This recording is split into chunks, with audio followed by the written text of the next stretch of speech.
জায়গাটি কত সুন্দর তাই না? আমরা মাঝে মধ্যেই কিন্তু এখানে আসি ভিডিও করতে।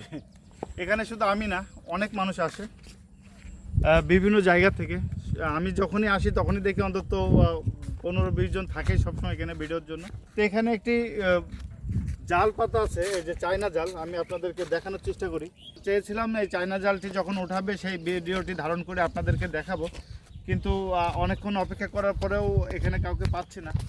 তো আমরা এখানে বসে আছি, দেখি কতক্ষণ নাগাদ আসে। যদি খুব বেশি দেরি হয়ে যায় তাহলে আমরা চলে যাব।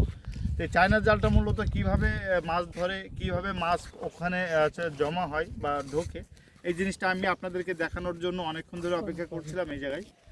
কিন্তু যার জাল সে এখনও পর্যন্ত এখানে এসে পৌঁছায়নি। তো আমরা আর কিছুক্ষণ অপেক্ষা করব।